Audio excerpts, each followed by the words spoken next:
ইলেকশনে কে জিতবে এইটা এপিসোড শেষ হইলে বুঝতে পারবেন। আলোচনাটা শুরু করি। জিয়াউর রহমান সাকসেসফুল রাষ্ট্রনায়ক হইতে পারছিলেন কারণ তিনি বাইসা বাইসা সব মালগুলারে দেশ চালানোর দায়িত্ব দিছিলেন। ওনারা যে মেধাতেই সেরা ছিলেন তাই না, রাজনৈতিক পরিপক্কতায় ছিলেন সেরা।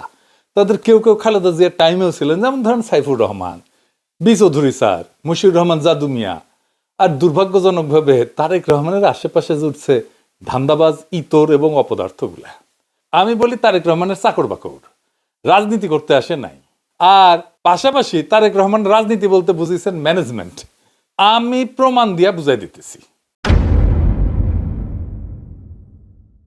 তারেক রহমান দেশে ফেরার আগে শেষ যে মিটিংটা করেছেন ওইখানে কইছিলেন, আমি স্বপ্ন টপ্ন দেখি না, আমি পরিকল্পনা করি। শুনেন, আমাদের মধ্যে অনেকেই বক্তব্যে বলেন আমরা এই স্বপ্ন দেখছি, আমরা সেই স্বপ্ন দেখছি। আমি ভাই স্বপ্ন টপ্নের মধ্যে নাই, আমি কোনো স্বপ্নের মধ্যে নেই। আমরা আছি পরিকল্পনার মধ্যে, আমরা পরিকল্পনা করব। শুনেছেন, মানে উনি স্বপ্নের কথা বলবেন না, উনি প্ল্যানিং এর কথা বলবেন। Planning, I have a plan. উনি তো তাইলে রাজনীতি করতেছেন না, উনি করতেছেন ম্যানেজমেন্ট, অ্যাডমিনিস্ট্রেশন। যে রাজনীতি শুধু বলে যে ভাত দেব, কাপড় দেব, চাকরি দেব, এটা অ্যাডমিনিস্ট্রেশন। রাজনীতি তখন শুরু হয় যখন প্রশ্ন ওঠে ওই ভাতের মালিককে, এই কাজের শর্তকে ঠিক করে, এই কাপড়ের দামের উপরে কার নিয়ন্ত্রণ, আমি মুক্তভাবে সিদ্ধান্ত নিতে পারতেছি কিনা, আমি আজাদ কিনা, এই কাপড়ের দামের উপরে কার নিয়ন্ত্রণ, আমি কথা বলতে পারবো কিনা, আমাকে কেউ গুম করে দেবে কিনা, আমার সভা সমাবেশের অধিকার থাকবে কিনা। শুধু জিনিস দেওয়ার প্রতিশ্রুতি দিলে মানুষ ভোক্তা হয়, রাজনীতি মানুষকে নাগরিক বানায়। রাজনীতির কাজ জনগোষ্ঠীকে নাগরিক বানানো, সার্ভিসের ভোক্তা বানানো না। মানুষের পেটে ভাত ছিল না জন্য দেশের মানুষ রক্ত দিয়ে হাসিনাকে হটায় নাই। তারেক রহমান রাজনীতি করতেছেন না, মানুষকে ডিপলিটিসাইজ করতেছেন। ভাত কাপড় কাজ, এই তিনটা জিনিস হচ্ছে রাজনীতি শুরু হওয়ার শূন্য বিন্দু। মানে এখান থেকে রাজনীতি শুরু হয়, এটা না থাকলে রাজনীতি শুরু হয় না। কিন্তু এইখানে থেমে গেলে কি হয় জানেন, মানুষ নাগরিক থাকে না, মানুষ বেনিফিশিয়ারি হয়ে যায়, ভোক্তা হয়ে যায়, কার্ডধারী হয়ে যায়, নাম্বার হয়ে যায়। আর ওই ভোক্তা প্রশ্ন করে না, ভোক্তা অপেক্ষা করে। কিন্তু মানুষ রাজনীতি করে অপেক্ষা করার জন্য না, মানুষ রাজনীতি করে স্বপ্ন দেখার জন্য। হ্যাঁ, স্বপ্ন, এই শব্দটা তারেক রহমান ভয় পায়। উনি স্বপ্ন দেখতে চান না। স্বপ্ন মানে পোস্টার না, স্বপ্ন মানে স্লোগান না, স্বপ্ন মানে আমি কেমন মানুষ হয়ে বাঁচবো সেটা স্বপ্ন। আমি কোন ভবিষ্যতের দিকে যাচ্ছি সেটা স্বপ্ন। আমি কেমন দেশ চাই সেটা স্বপ্ন। আমি কেমন সমাজ চাই এটা স্বপ্ন। আমি কিভাবে পৃথিবীতে কন্ট্রিবিউট করতে চাই এটা স্বপ্ন। আমার দেশকে কিভাবে চিনবে সেটা স্বপ্ন। আমার সন্তানের ভবিষ্যৎ কেমন হবে এটা স্বপ্ন। মানুষ শুধু পেট ভরানোর জন্য রাজনীতি করে না। পেট ভরা লাগে, কিন্তু পেট ভরার পরে মানুষ যেটা চায় সেটা মর্যাদা, কণ্ঠ চায়, অংশগ্রহণ চায়, সম্মান চায়। এই জায়গাটার নামই রাজনৈতিক আকাঙ্ক্ষা। যে রাজনীতি এই আকাঙ্ক্ষাকে স্পর্শ করে না সে রাজনীতি মানুষকে চালায়, মানুষকে তৈরি করে না। এই যে পাইয়া দেওয়ার রাজনীতি, পেট ভরানোর রাজনীতি, ভাত খাওয়ানোর রাজনীতি, এটা কেন বিপজ্জনক জানেন?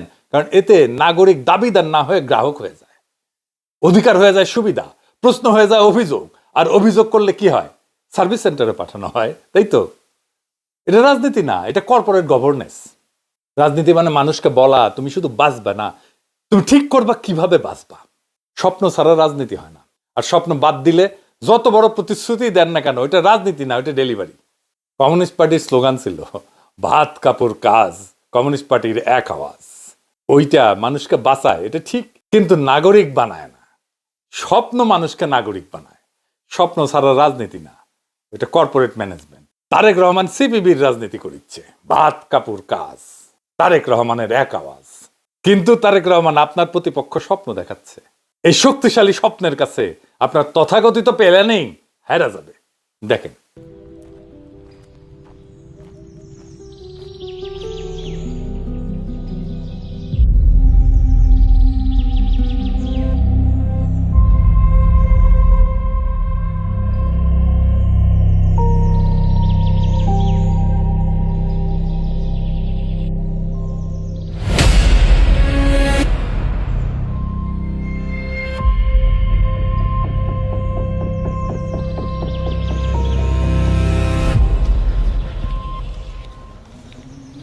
উঠ। কি ভাবছেন টিস করবো? সেই দিন আর নাই। বাংলাদেশের আইন শৃঙ্খলা এত উন্নত যে এসব করার কথা কেউ চিন্তা করে।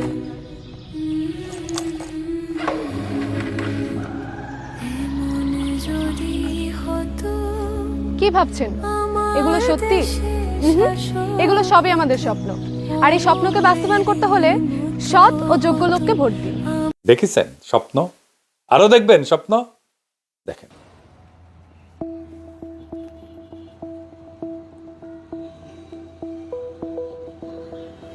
কিরে কই যাবি? স্যার পঞ্চগড় যাব।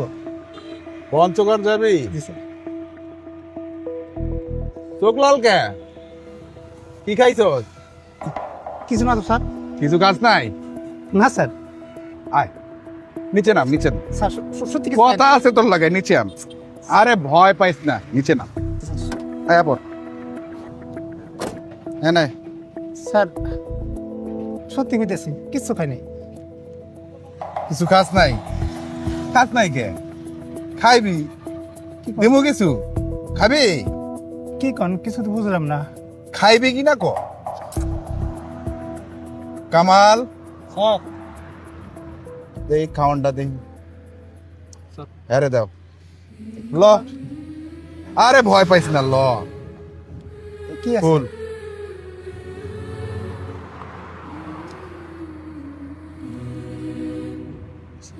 স্যার তো আমার পরিবার দিছিল রাস্তায় খাওয়ানোর লেগা। তুই তো বহু দূর যাইবি, সেই পঞ্চগড়। জি স্যার। রাস্তায় খাওয়ান পাবি কি পাবি না খাইয়া ল। খাইয়া ভালো করে গাড়ি চালাইবি, ঘুমাইবি না, বুঝছস? ঠিক আছে বহুত দূরের রাস্তা। জি স্যার। যা। স্যার কি ভাবছেন এটা সত্য? এটা স্বপ্ন। এই স্বপ্নকে বাস্তবায়ন করতে হলে সৎ এবং যোগ্য লোককে আপনার ভোট দিন। এই স্বপ্নে ভোটে জিতবে লিখে রাখে। স্বপ্ন জেতে ভোটে, প্ল্যানিং না। এদের প্রতিপক্ষ হইয়া আপনি কি বানাইছেন সেটা দেখি। আসেন।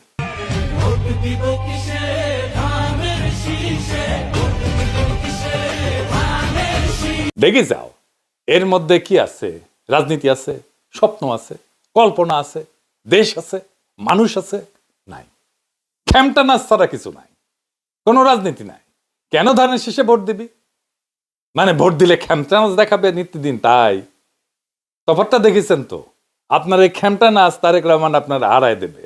ওইটা তো হাসিনার জয় বাংলা জিতবে, আবার নৌকার নকল। নকল ছাড়া আর কিছু পারেন না। দেখেন। এসেছে এসেছে আবার ইলেকশন, জিতবে নৌকা জিতবে জনগণ। 16 কোটি মানুষের একটাই ডিসিশন, জিতবে নৌকা নাই কোনো টেনশন। এসেছে এসেছে আবার ইলেকশন, জিতবে নৌকা জিতবে জনগণ। হাসিনারটা অনেক নান্দনিক আছিল, আপনারটা তাও না। আপনার এই খেমটা নাচ দেখলে হাসিনার খেমটা নাচের কথা মনে হবে সবার। বুঝেছাও? তা ম্যানেজমেন্ট বা প্ল্যানিং আপনি কেমন করিচ্ছেন সেটার কিছু উদাহরণ আমি দেই আপনাদের। আপনার প্ল্যানিং সব কটা ফেল। আজকে ওনার আরেকটা প্ল্যানিং নিয়ে আলাপ করব। আপনারা নিজেরাই বুঝবেন উনি উনার আশেপাশের মানুষ যে প্ল্যানিং করিচ্ছে সেটা কোন কিসিমের প্ল্যানিং। আসেন দেখি, আল্লাহর নামে শুরু করি। ওই লন্ডনের শেষ মিটিং এ উনি প্ল্যানিং এর একটা এক্সাম্পল দিয়েছিলেন, উদাহরণ আর কি। ডায়ালাইসিস নিয়ে, মানে কিডনি রোগীদের যে ডায়ালাইসিস করে না একেবারে শেষ অবস্থায় গেলে, ওইটা তো একটা মেশিন দিয়ে রক্ত পরিষ্কার করে আর কি। তো ওইটা শুনেন আগে। আমরা এখন প্রাইভেট পাবলিক পার্টনারশিপ চালু করতে চাচ্ছি। এখন ইউ ক্যান আস্ক মি যে আচ্ছা ঠিক আছে এটা কি জিনিস? ওকে, আসেন আপনাকে একটা এক্সাম্পল দিই। ওসমানী মেডিকেল কলেজ, ধরেন ওসমানী মেডিকেল কলেজের যে ডায়ালিসিস, এই যে কিডনি রোগীর যে ডায়ালিসিস করতে হয়, এই ডায়ালিসিস যে মেশিন আছে, আছে না? আছে তো মেশিন। আচ্ছা, তো এই মেশিন আছে, এই মেশিনের ধরেন ক্যাপাসিটি হচ্ছে, সে এক্সাম্পল, মেশিনের ক্যাপাসিটি হচ্ছে এভরি মান্থে 100 জন মানুষকে সে ডায়ালিসিস করতে পারে। বাট আপনার কিউতে 100 জন না, আপনার কিউতে 500 জন, রাইট? ওকে, আমরা এখন যেটা কেয়ার করছি, ঢাকাতে দেশে অনেক প্রাইভেট হসপিটাল আছে, বাট আম্মা যেহেতু এভার কেয়ারে আছেন, আমার ওই একটা নামই মনে থাকে প্রাইভেট হসপিটালের মধ্যে, ধরেন এক্সাম্পল হিসেবে বলছি, ওই এভার কেয়ার হসপিটাল, তাদেরও কিডনি ডায়ালিসিস মেশিন আছে, but that's a private hospital, quite expensive, not everyone can afford that. Okay, আমরা যেটা এরকম ফ্যাসিলিটি যেসব প্রাইভেট হসপিটাল আছে তাদের সাথে আমরা গভর্নমেন্ট একটা কন্ট্রাক্ট করব। আমরা বলবো যে দেখো, we know what is your costing, তুমি তার উপরে প্রফিট হিসেবে, যেহেতু ইয়োর প্রাইভেট, তুমি 5% 10% প্রফিট নিতে পারো। এখন আমার এই যে ওসমানী মেডিকেল কলেজে 500 কিউব 100 জনকে আমি মাসে দিচ্ছি, বাট আরও 400 বাকি যাচ্ছে। ওই 101 থেকে ওর ধরেন এভার কেয়ার হসপিটালে ওর ধরেন যে ইয়ে মেশিনটা আছে, ডায়ালিসিস মেশিনটা, সেখানে they get only say 25 patients, বাকি 75 তার খালি থাকছে। এই যে এখানে যে কিউ হয়েছে, এই কিউ থেকে নিয়ে আমরা 75 পেশেন্ট ওদেরকে দেব, and the cost we will bear. শুনেছেন, উনি ধরেই নিছেন বেসরকারি ডায়ালাইসিস সেন্টারগুলো অনেক উদ্বৃত্ত ক্যাপাসিটি আছে, মানে পড়ে থাকে, বসে বসে থাকে আর কি। তো উনি সরকারি হাসপাতালের ডায়ালাইসিস, যারা ডায়ালাইসিস নিতে আসতেছে কিন্তু করতে পারতেছে না, চাপের কারণে সার্ভিস দিতে পারতেছে না, সেইখানে উনি পেটাবেন, এই তো কইছে, তাই না? এইটারে উনি কইতেছেন পাবলিক প্রাইভেট পার্টনারশিপ, তাই তো কইছে। আমরা পাবলিক প্রাইভেট পার্টনারশিপ বিষয়টা আরো ভালো করে বুঝে নি মনি, পরে আগে অন্য বিষয়টা দেখে নি। তবে এইটা কিন্তু ধরে নিতেই পারি, তাই না? আমরা সবাই ধরে নিতে পারি বিএনপি যাদেরকে স্বাস্থ্য মন্ত্রণালয়ের দায়িত্ব দেবে, স্বাস্থ্যমন্ত্রী বানাবে, তাদেরকে দিয়ে প্ল্যানিং করেছে, তাই না? কারণ তারেক রহমান তার ডাক্তার না। আসেন এবার দেখি বিএনপির এই পুরা টিম, এই স্বাস্থ্য টিম যারা দেখিচ্ছে, আমি তো স্বাস্থ্য নিয়ে একটা এপিসোড করেছি, এরা কেমন মূর্খ, অপদার্থ, অশিক্ষিত এবং কমন সেন্স বা কাণ্ডজ্ঞানের অভাব। আসেন এটা একটু বুঝে দেখি।